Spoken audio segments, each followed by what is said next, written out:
नमस्कार, मैं महेंद्र कुमार द्विवेदी, सहायक शिक्षक नेहरू इंटर कॉलेज बनवाड़ी। आज पुनः अपना दूसरा वीडियो लेकर के इंटरमीडिएट हिंदी विषय के बारे में आपके सामने उपस्थित हूँ। कल मैं आपको हिंदी गद्य साहित्य का संक्षिप्त इतिहास बता रहा था, जिसके अंतर्गत मैं आपको हिंदी गद्य की विधाएं बता रहा था। मैंने कुछ विधाओं को आपके सामने प्रस्तुत किया था। अब अगले वीडियो में मैं प्रारंभ कर रहा हूं जीवनी। हिंदी गद्य की एक विधा जीवनी है। क्या होती है जीवनी? किसी महान व्यक्ति के जीवन का संपूर्ण विवरण महत्वपूर्ण घटनाक्रमों के साथ जब कोई अन्य लेखक लिखता है। अगर कोई महान व्यक्ति है, उसके साथ जो घटनाएं घटी हैं उसका संपूर्ण विवरण कोई अन्य लेखक जब लिखता है तो इस रचना को हम बोलते हैं जीवनी। ये आपकी हमारे हिंदी गद्य की एक विधा है जीवनी। जीवनी के बाद आता है संस्मरण। संस्मरण क्या है? किसी महान व्यक्ति से संबंधित कुछ घटनाओं और तथ्यों को स्मृति के आधार पर जब कोई अन्य व्यक्ति बड़े ही रोचक और कलात्मक ढंग से प्रस्तुत करता है तो उस रचना को हम संस्मरण कहते हैं। संस्मरण क्या बताया मैंने? किसी महान व्यक्ति से संबंधित जो घटनाएं हैं या जो तथ्य हैं उनको स्मरण करके उनकी स्मृति के आधार पर जब कोई दूसरा व्यक्ति उसे बड़े ही रोचकता के साथ, कलात्मकता के साथ उसकी प्रस्तुति करता है तो उस रचना को हम कहते हैं संस्मरण कहते हैं। अगली विधा हिंदी गद्य की रेखा चित्र। रेखा चित्र क्या है? किसी व्यक्ति, वस्तु या घटना का शब्दों के माध्यम से स्मृति पर आधारित तथ्यात्मक चित्रण करना ही रेखा चित्र कहलाता है। किसी व्यक्ति, वस्तु या घटना का शब्दों के माध्यम से स्मृति पर आधारित जो तथ्यात्मक चित्रण है उसी तथ्यात्मक चित्रण ही क्या कहलाता है? रेखा चित्र कहलाता है। प्यारे बच्चों, इसके बाद अगली विधा है रिपोर्टाज।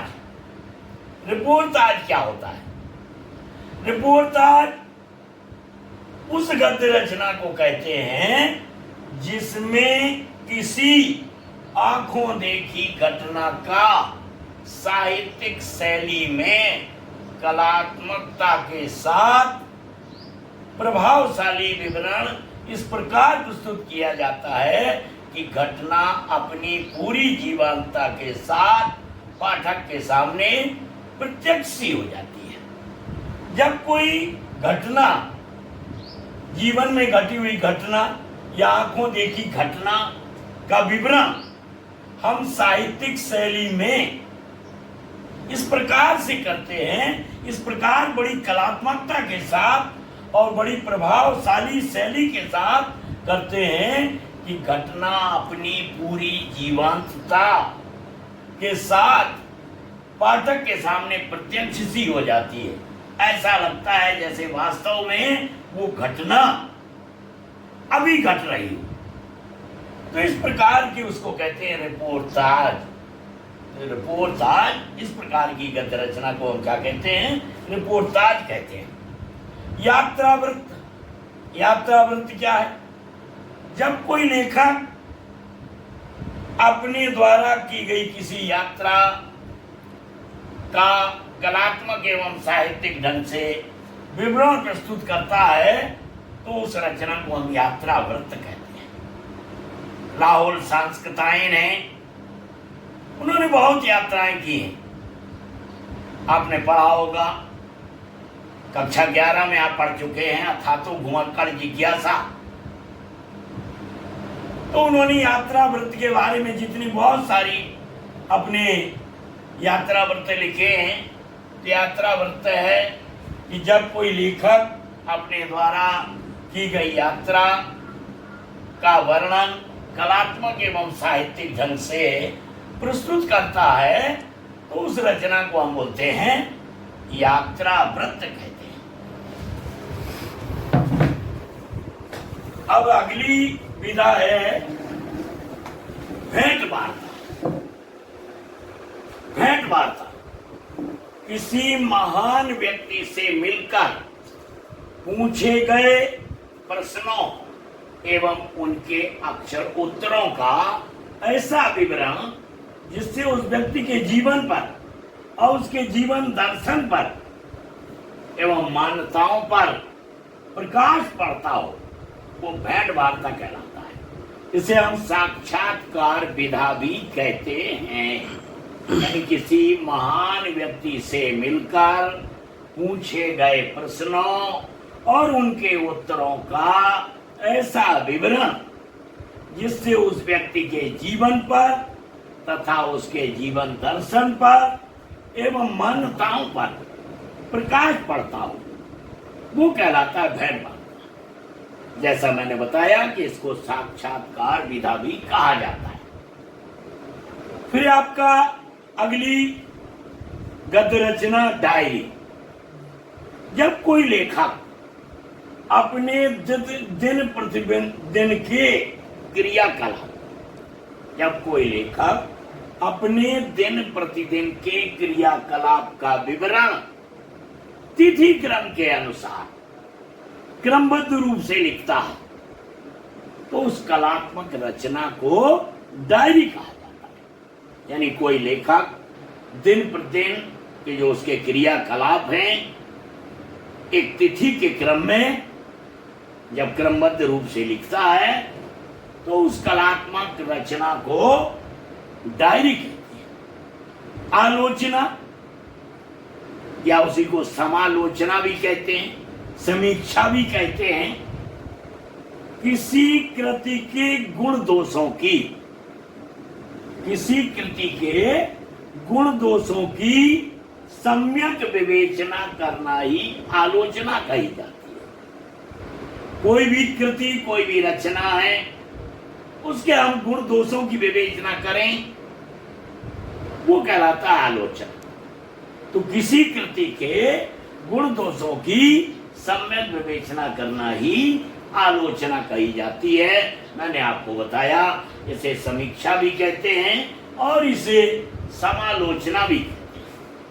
अब मैं आपको पुनः ले चल रहा हूं उसी जगह जहां से मैंने कल आपको निबंध की परिभाषा बताई थी। मैं आपको उदाहरण बता रहा हूं, उसके कुछ लेखक भी बता रहा हूं कि आखिर निबंध परिभाषा तो मैंने बता दी, लेकिन जो आपने पढ़े हैं, किताब पढ़ी है, उसमें कौन से निबंध है, कौन सा निबंध है, कौन सा नाटक है, कौन सी कहानी है। आइए बहुत ही संक्षिप्त में पहले हम लें निबंध। निबंध डॉक्टर हजारी प्रसाद, इन्होंने अशोक के फूल कुटज, अशोक का फूल तो आपके इंटरमीडिएट कोर्स में है, पहले कुटज भी कोर्स में था, कुटज पाठ अब हटा दिया गया है, लेकिन दोनों निबंध ये डॉक्टर हजारी प्रसाद द्विवेदी के हैं। इन्हीं को हम आचार्य हजारी प्रसाद द्विवेदी भी कहते हैं। और आचार्य रामचंद्र शुक्ल के भी है, आपके रस मीमांसा और चिंतामणि। रस मीमांसा चिंतामणि आचार्य रामचंद्र शुक्ल। इस प्रकार से निबंध जो मैंने बताए, आचार्य हजारी प्रसाद द्विवेदी ने अशोक के फूल और कुटज लिखा हुआ है, और आचार्य रामचंद्र शुक्ल ने चिंतामणि और रस मीमांसा ये निबंध लिखे। आइए नाटक के बारे में देखें। नाटक जयशंकर प्रसाद ने जो लिखे हैं, ध्रुव स्वामिनी, चंद्रगुप्त, यह नाटक के उदाहरण हैं। चंद्रगुप्त नाटक और ध्रुव स्वामिनी नाटक जो जयशंकर प्रसाद जी द्वारा लिखे गए हैं, और मोहन राकेश द्वारा आषाढ़ का एक दिन और लहरों के राजहंस, लहरों के राजहंस और आषाढ़ का एक दिन, ये मोहन राकेश द्वारा लिखे गए। अब इसी क्रम में एकांकी, एकांकी ये आपके डॉक्टर राम कुमार वर्मा जी, इन्होंने दीपदान और रेशमी टाई, दीपदान और रेशमी टाई लिखा हुआ है। और जो उपेंद्र नाथ हैं, इन्होंने चरवाहे और अंधी गली, चरवाहे और अंधी गली, ये उपेंद्र नाथ द्वारा लिखे गए। फिर आपका आता है कहानी। प्रेमचंद जी एक कहानीकार हैं, उपन्यासकार भी हैं। इन्होंने कहानी लिखी है कफन, शतरंज के खिलाड़ी, बलिदान। तमाम कहानी इनकी प्रेमचंद जी की आपने पढ़ी होंगी। और एक है आपके कहानी में मन्नू भंडारी, जिन्होंने प्रेम पचीसी और यही सच है, ये कहानियां लिखी।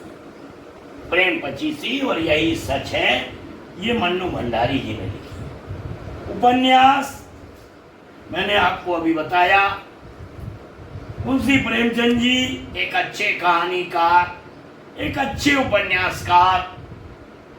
इनके उपन्यास गवन और गोदान, गवन और गोदान। और दूसरे उपन्यासकार हैं भगवती चरण वर्मा, जिन्होंने टेढ़े मेढ़े रास्ते और चित्रलेखा, ये उपन्यास लिखे। टेढ़े मेढ़े रास्ते और चित्रलेखा उपन्यास लिखा हुआ है भगवती चरण वर्मा जी। इसी क्रम में हम चलते हैं आत्मकथा।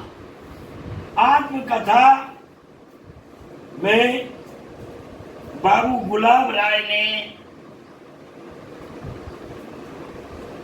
मेरी असफलताएं, मेरी असफलताएं, ये आत्मकथा है जो बाबू गुलाब राय जी ने लिखी है और हरवंश राय बच्चन जी ने लिखी है। क्या भूलूं क्या याद करूं, क्या भूलूं क्या याद करूं, और बसेरे से दूर, और बसेरे से दूर, ये हरवंश राय बच्चन जी की आत्मकथा है। फिर आपकी जीवनी, मैंने आपको जीवनी के बारे में बताया था। जीवनी पहले कलम का सिपाही अमृत राय जी ने लिखी। कलम का सिपाही में प्रेमचंद की जीवनी इन्होंने लिखी। अमृत राय जी ने कलम का सिपाही जो शीर्षक दिया है जीवनी का, उसमें प्रेमचंद जी की जीवनी उन्होंने लिखी है। और विष्णु प्रभाकर ने आवारा मसीहा लिखा हुआ है। आवारा मसीहा विष्णु प्रभाकर जी ने लिखा हुआ है। फिर आपका संस्मरण, संस्मरण में महादेवी वर्मा जी, इन्होंने पथ के साथी संस्मरण लिखा हुआ है। पथ के साथी। और बनारसी राज चतुर्वेदी जी ने संस्मरण लिखा है, उसका शीर्षक उन्होंने स्वयं संस्मरण ही दिया हुआ है। संस्मरण जो लिखा महादेवी वर्मा जी ने पथ के साथी, और बनारसी दास चतुर्वेदी ने संस्मरण लिखा हुआ है। फिर रेखा चित्र, रेखा चित्र में राम वृक्ष बेनीपुरी जी ने लाल तारा, माटी की मूर्तें और महादेवी वर्मा जी ने अतीत के चलचित्रों और स्मृति की रेखाएं लिखा हुआ है। और इसके बाद जो अगली विधा है वो है रिपोर्टाज। रिपोर्टाज में कन्हैया लाल मिश्र प्रभाकर ने लिखा है, कण बोले क्षण मुस्काए, कण बोले क्षण मुस्काए। और राहुल सांस्कृतायन जी ने लिखा है, तूफानों के बीच, तूफानों के बीच। यह है आपका रिपोर्टाज। इसके साथ साथ यात्रा व्रत, जैसा कि मैंने आपको बताया था, रूस में 25 मास राहुल सांस्कृतायन जी ने लिखा। रूस में 25 मास और मेरी तिब्बत यात्रा, ये राहुल सांस्कृतायन जी ने अपने यात्रा वृत्त लिखे। और इसी के साथ सेठ गोविंददास जी ने पृथ्वी की परिक्रमा और सुदूर दक्षिण पूर्व लिखा हुआ है। पृथ्वी की परिक्रमा और सुदूर दक्षिण पूर्व लिखा हुआ है। इसके बाद अगली विधा भेंट वार्ता। रिपोर्ट बोली ठीक।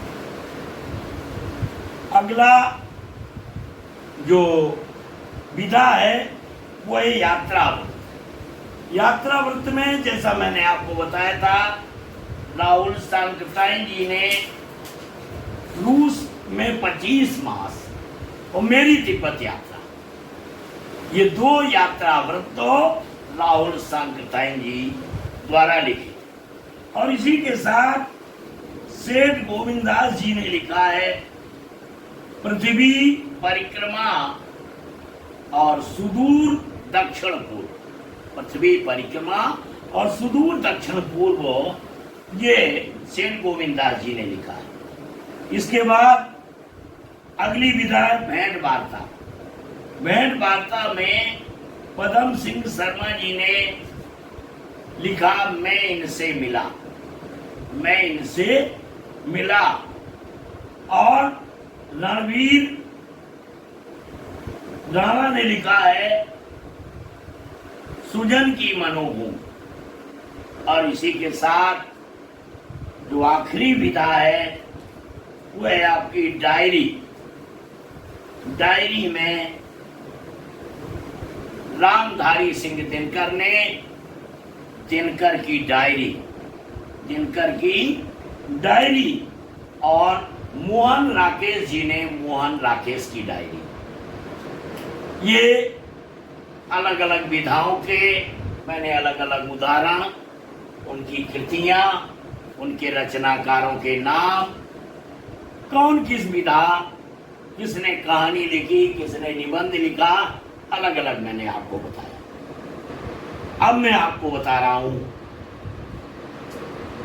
जो विधाएं आपने पढ़ी हैं, इन विधाओं की प्रथम रचना, इन विधाओं की प्रथम रचना।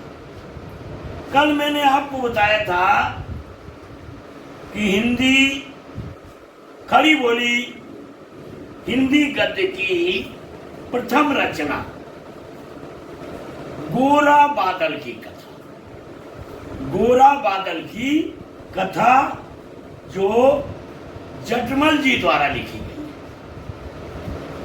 प्रथम बता रहा हूं, पहले खड़ी बोली हिंदी गद्य की प्रथम रचना गोरा बादल की कथा जो जटमल ने लिखी है। हिंदी का पहला नाटक नहुस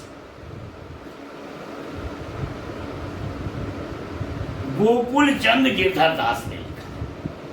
गोकुल चंद गिरधर दास ने नहुस नाटक, हिंदी का पहला नाटक नहुस जो गोकुल चंद गिरधर दास ने लिखा है। फिर है आपका हिंदी की पहली कहानी, पहली कहानी है इंदुमती। हिंदी की पहली कहानी है इंदुमती, जो किशोरी लाल गोस्वामी जी द्वारा लिखी गई है। किशोरी लाल गोस्वामी जी द्वारा लिखी गई है। फिर आपका हिंदी का पहला उपन्यास वो है परीक्षा गुरु, लाला श्रीनिवास दास ने लिखा है। लाला श्रीनिवास दास ने लिखा है। और हिंदी का पहला यात्रा व्रत तो सरयू पार की यात्रा, ये भारतेंद्र हरिश्चंद्र ने लिखा है। इस प्रकार से मैंने जो प्रथम रचना है विधा की वो मैंने आपको बताई। सबसे पहले मैंने बताया खड़ी बोली हिंदी गद्य की पहली रचना गोरा बादल की कथा, जो जटमल जी ने लिखी। दूसरा हिंदी का पहला नाटक जो नाहोश गोकुल चंद गिरधर दास जी ने लिखा। और तीसरा मैंने आपको बताया कि हिंदी की पहली कहानी इंदुमती, जो किशोरी लाल गोस्वामी जी द्वारा लिखी गई है। और हिंदी का एक जो है उपन्यास परीक्षा गुरु, पहला उपन्यास परीक्षा गुरु लाला श्रीनिवास दास द्वारा लिखा गया। और पहला यात्रा व्रत जो हिंदी का है सरयू पार की यात्रा, वो भारतेंद्र हरिश्चंद्र द्वारा लिखा गया है। प्यारे बच्चों, अब इसी क्रम में हिंदी गद्य साहित्य के संक्षिप्त इतिहास के क्रम में मैं कल विभिन्न कालों में विभिन्न गद्य विधाओं के रचनाकारों के नाम बताऊंगा। पूर्व भारतेंद्र युग में या भारतेंद्र युग में या द्विवेदी युग में या शुक्ल युग में कौन निबंधकार थे, कौन उपन्यासकार थे, कौन कहानीकार थे, ये मैं सारी चीजें कल आपको, और हिंदी की प्रमुख पत्रिकाएं जिनका संपादन कहाँ हुआ, किसने किया, इतना बताना है मुझे। तो मैं अगले वीडियो में कल आपसे फिर भेंट होगी और कल अगले वीडियो में मैं ये सब चीजें आपको बताऊंगा।